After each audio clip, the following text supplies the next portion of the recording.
مرنے کے بعد بھی اولاد سے رشتہ ٹوٹتا نہیں ماں باپ کا۔ جس طرح زندگی میں والدین کے حقوق ہیں اولاد کے ذمے، مرنے کے بعد بھی والدین کے حقوق اولاد کے ذمے واجب الادا ہوتے ہیں۔ مختلف احادیث میں ان کا ذکر موجود ہے۔ پہلا حق الصلاۃ علیہما، ان پر جنازہ پڑھنا ہے۔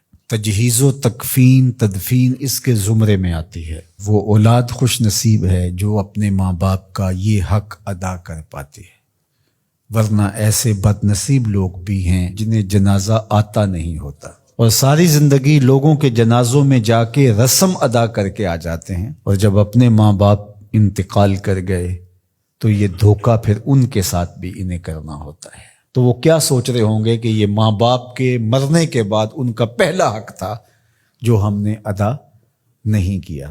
دوسرا حق استغفار لہما، ان کے لیے بخشش کی دعا کرنا، مغفرت کی دعائیں کرنا، اے اللہ ان کی مغفرت فرما۔ تو یہ بات ذہن میں رکھیے، جس طرح باپ کی ماں کی دعائیں اولاد کے حق میں قبول ہوتی ہیں، اس طرح اولاد کی دعائیں والدین کے حق میں قبول ہوتی ہیں۔ تو ان کے لیے استغفار کیا جائے۔ ایک شخص فوت ہوا اور اپنی بدعمالیوں کی وجہ سے قبر میں جکڑا گیا، تو بعد میں اچانک اس سے عذاب اٹھا لیا گیا کچھ عرصے کے بعد۔ تو بارگاہ عزدی میں عرض گزار ہوا، مالک میرے اعمال تو ایسے نہیں تھے کہ مجھے ان مشکلوں سے نکال کے کھڑکی کھول دی گئی جنت کی، تو کہا کہ تیرے مرنے کے بعد تیری بیوی کے ہاں جو بیٹا پیدا ہوا، تیرا بچہ پیدا ہوا، پھر اس نے اس کو پروان چڑھایا، اب وہ بولنے لگا اور اس کو وہ درس گاہ میں چھوڑ آئی، تو استاد نے اس کو پڑھایا، بیٹا پڑھو بسم اللہ الرحمن الرحیم، تو اس نے یہ پڑھا۔ مجھے شرم آئی کہ اس کا بیٹا مجھے رحمان الرحیم کہہ رہا ہے اور میں اس کو عذاب دوں۔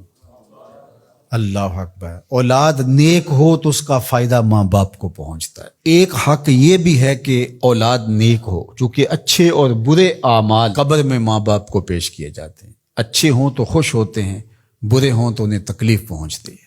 اس لیے ماں باپ کا مرنے کے بعد جو اولاد کے ذمے حق ہے، ان میں سے ایک حق یہ ہے کہ وہ نیک اور صالح ہوں تاکہ ان کو قبر میں راحت پہنچے۔ تیسرا حق ماں باپ کا جو اولاد کے ذمے ہے وہ انفاذ العہد ہے، ان کے عہد پورے کرنے، ان کے وعدے پورے کرنے۔ یعنی انہوں نے جو عہد کر رکھا تھا کسی وجہ سے پورا نہیں کر سکے تو اولاد کے ذمے ہے کہ وہ اس کو ادا کرے۔ وہ عہد اللہ سے بھی ہو سکتا ہے اور اللہ کی مخلوق سے بھی ہو سکتا ہے۔ اللہ سے کوئی منت مانی تھی، پوری نہیں کر سکے، اسی طرح مخلوق کے ساتھ کوئی وعدہ تھا، اس وعدے کی تکمیل نہیں ہو سکی تھی تو ان وعدوں کو پورا کرے۔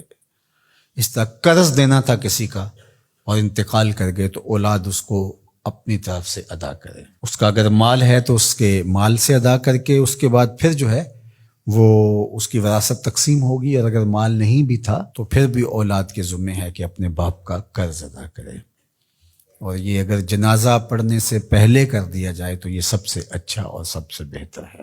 ایک تو یہ ہے کہ انہوں نے جو وعدے کر رکھے تھے، ان کے جو عہد تھے وہ پورے کرے، لیکن اس کے زمرے کے اندر وہ واجب کی سطح تک تو نہیں ہے، لیکن ان کے حقوق میں سے ہے کہ ان کے معمولات خیر کو جاری رکھے۔ یعنی جو وہ اچھے کام کرتے تھے، غریبوں کی مدد کرتے تھے، لوگوں کو کھانا کھلاتے تھے، اپنے علاقے کی مساجد کی ذمہ داریاں لیے ہوئے تھے، مدارس کی ذمہ داریاں لیے ہوئے تھے، غرباء کے علاج معالجے کی ذمہ داریاں لیے ہوئے تھے، اس طرح اور رفاہی ذمہ داریاں اپنے ذمہ انہوں نے لے رکھی تھی، تو ان کے انتقال کے بعد اگر صلاحیت اور حالت مالی ایسی ہو تو اولاد کو اس تسلسل کو ٹوٹنے نہیں دینا چاہیے، کہ یہ نہیں ہے کہ اب والد صاحب چلے گئے، ماں چلی گئی تو غریب رشتہ دار جو پردے سے ان کی مدد ہوتی تھی اور ان کے گھر کا چولہا جلتا تھا، تو ماں کے جانے کے بعد اب اولاد کہے کہ یہ آپ کا اور اس کا تعلق تھا، وہ چلی گئی تو کام ختم نہیں۔ اس معمول کو جاری رکھیں، قبر میں ماں کی روح خوش ہوگی، روح بھی خوش ہوگی، اور اس کا اجر آپ کو بھی ملے گا، اور برابر اتنا ہی اجر آپ کے ماں باپ کو بھی قبر میں ملے گا، اس لیے کہ اس کار خیر کو شروع انہوں نے کر رکھا تھا۔ تو جو معمولات خیر ہیں ماں باپ کے، ان کو جاری رکھا جائے۔ چوتھا حق ماں باپ کا مرنے کے بعد جو اولاد کے ذمے عائد ہوتا ہے وہ ہے بر الاصدقاء، حسن سلوک کرنا باپ کے دوستوں کے ساتھ اور ماں کی سہیلیوں کے ساتھ. خالہ ماں کی جگہ پہ آتی ہے اور چچا باپ کی جگہ پہ آتا ہے. تو ماں کے انتقال کے بعد جو ماں کی طرف سے رشتہ داری کا سلسلہ ہے اس کو توڑ نہ دیا جائے کہ اب ماں نہیں رہی تو رشتے بھی ختم، اس طرح باپ نہیں رہا تو رشتے بھی ختم. تو ان کے ساتھ صلہ رحمی کی جائے. مرنے والے والدین کے حقوق کو کون ہے ایسا دین جو اس طرح بیان کرے گا؟